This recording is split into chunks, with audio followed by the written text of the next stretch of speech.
Welcome to Cosmic Compass. Here we explore the wonders of space astronomy and the great questions of the universe. Today, let's journey back to the Red Planet and follow one of humanity's most resilient explorers, the Opportunity Rover. For nearly a decade, this little machine braved the harsh deserts of Mars, pushing far beyond what it was ever designed to do.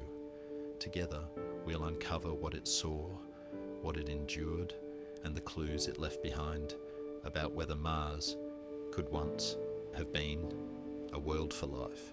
So let's set our sights on Endeavour Crater and retrace Opportunity's remarkable path across the Martian surface. The date is December 15th, 2010. Opportunity has been exploring Mars for 2,49 sols long, past its original mission timeline. By now, it has travelled more than 25 kilometres across sand dunes, craters and exposed bedrock, chasing one big question: could this barren planet have once hosted oceans? The evidence so far suggested water had flooded these regions from time to time, yet the proof of a persistent body of water, something like an ancient Martian ocean, remained elusive. And Mars itself was fighting back. Harsh winds, dust and mechanical strain had begun to cripple the rover's systems. Its motors were failing and its robotic arm could no longer fold away. Still, this small machine pressed onward, arriving at Santa Maria Crater. But beyond Santa Maria lay something far more promising. Scientists were watching closely, their eyes set on a destination seen from orbit, a 22-kilometre wide crater named Endeavour. There, the Mars Reconnaissance Orbiter had spotted clay's hydrated minerals that form only in the long-term presence of water. For Opportunity, reaching Endeavour meant entering a whole new chapter of exploration. After 3 quiet months at Santa Maria, Opportunity turned its wheels toward the rim of Endeavour Crater. The journey was long, and along the way it passed young impact craters, their ejecta still scattered across the plains. And then, for the first time in years, the endless flat horizon began to change. Peaks and ridges appeared in the distance. Let's imagine what that must have felt like after thousands of souls crawling across a featureless landscape, finally seeing mountains rise on the horizon. On Sol 2, 709 Opportunity arrived at Cape York, a section of Endeavour's rim. The exact site was called Spirit Point, named in memory of its twin rover Spirit, which had fallen silent only months before. By this stage, Opportunity had already travelled 30 kilometres, 50 times the distance it was ever designed to cover. Mission planners decided not to send it down into the crater itself. The rim alone offered treasures of exposed bedrock, the oldest rocks the rover had seen so far. And most importantly, this was where orbital data had revealed hydrated minerals.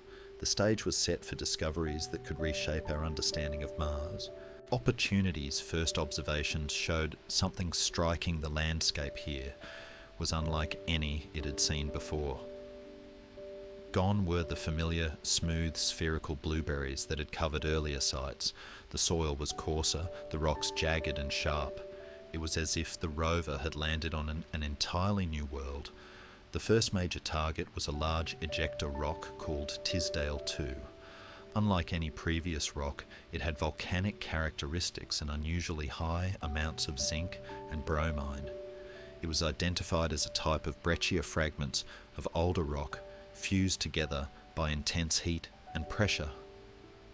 This hinted that hot water released during the impact that formed it had deposited minerals inside. Once again, water seemed to be part of the story, but then came the discovery that scientists had been waiting for: a thin, bright vein, just a line etched into exposed bedrock. Under closer inspection, Opportunity's instruments revealed it to be gypsum or calcium sulfate. This vein, later named the Homestake deposit, had almost certainly formed when water-dissolved minerals underground carried them through fractures and deposited them as the water evaporated. This was different from the highly acidic water found elsewhere on Mars. Here the chemistry was milder, closer to neutral, and that distinction mattered. If Mars once had neutral water, it could have been far more suitable for life. But Mars was unforgiving. Winter approached the sun's sinking lower days, growing shorter. For a solar-powered rover with fixed panels, this was dangerous. Yet for the first time, Opportunity had an advantage, a slope facing the sun. This spot, called Greeley Haven, became its winter home. Let's pause here. Imagine being confined to one place for months after years of constant travel. For scientists, this was not a setback, it was a gift.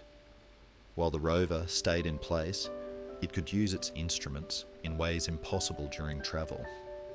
The Mersbauer spectrometer, for example, was weakening after years of use. Originally, it needed only half an hour to scan a rock. Now the decayed cobalt-57 source required weeks, but at Greeley Haven time was plentiful. The team also took advantage of radio tracking, measuring tiny wobbles in Mars's rotation.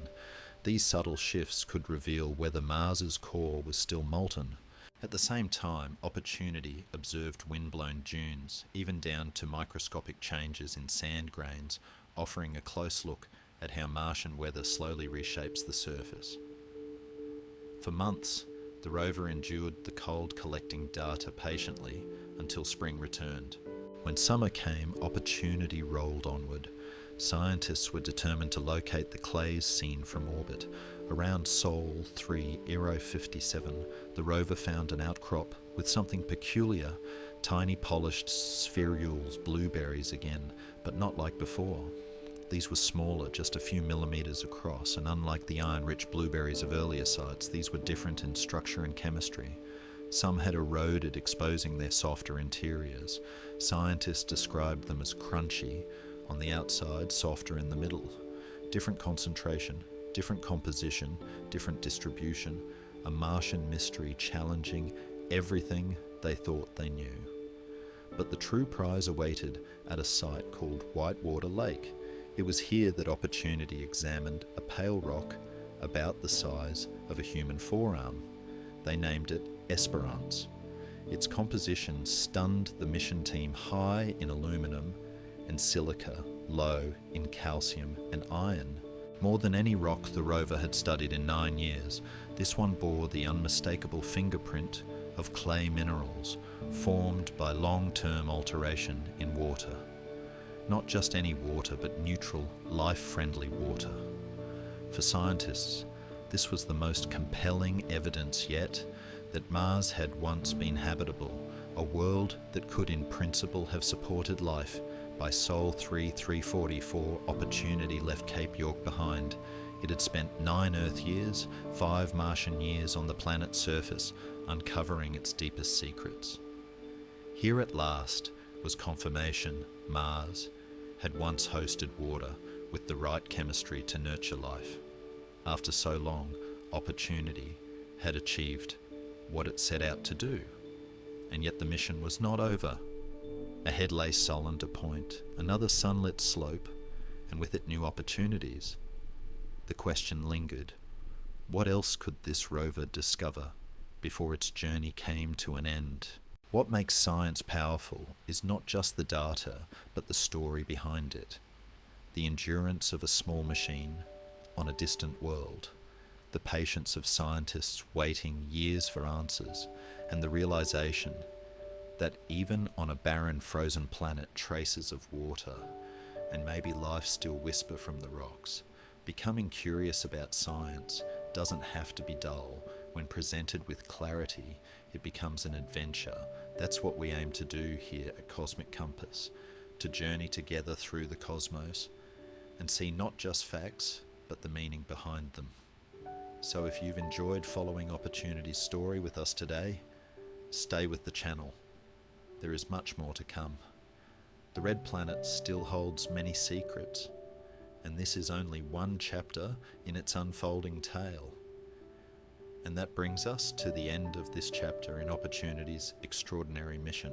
What began as a 90-day assignment stretched into years of discovery, revealing Mars not as a dead world, but as a planet with a complex history, one that once included water, friendly to life. If you enjoyed this journey, stay with us here at Cosmic Compass, where we continue to navigate the mysteries of the cosmos together. There are many more worlds to visit, many more questions to explore, and who knows, perhaps the next discovery is just over the horizon. Until next time, keep looking up and keep wondering.